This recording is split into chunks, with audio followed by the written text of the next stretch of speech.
చూడండి ఒక student time and డిస్టెన్స్లో రేసెస్ నుంచి ఒక డౌట్ పంపించారు. అదేంటంటే ఒక సర్క్యులర్ ట్రాక్ ఉంది. ఆ సర్క్యులర్ ట్రాక్ చుట్టూ మలయ్ అనేవాడు 7 రౌండ్స్ కంప్లీట్ చేయడానికి 1 అవర్ తీసుకుంటాడు. అంటే అర్థం ఏంటి? 7 రౌండ్స్ వేయడానికి 60 మినిట్సేనా? అయితే ఒక రౌండ్ వేయడానికి ఎంత?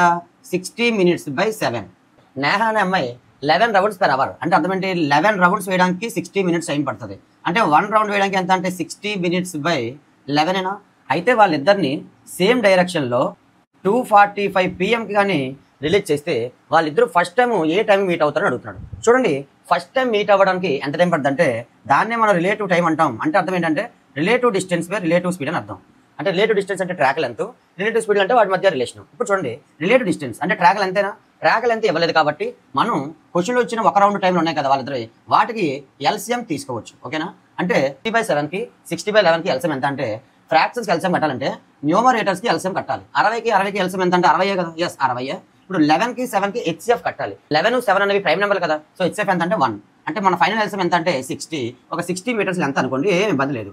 ఇప్పుడు చూడండి, రిలేటివ్ డిస్టెన్స్ మనకు ఆల్రెడీ వస్తుంది కాబట్టి 60 మీటర్స్ వేసుకుందాం.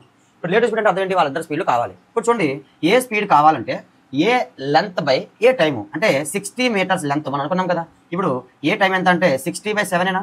ఎస్, అది రివర్స్ అయిపోతే 7 పోతే ఏముంది? 7 మీటర్ పర్ మినిట్. ఇప్పుడు సేమ్ అలాగే బి స్పీడ్ కావాలంటే 60/11 అనొచ్చా? సో రివర్స్ అయిపోతే ఏమవుతుంది? 11 మీటర్ పర్ మినిట్. చూడండి, ఇప్పుడు ఏ స్పీడ్ వచ్చేసి 7 metre per minute, B speed 11 metre per minute. Relative distance మన దగ్గర ఉంది.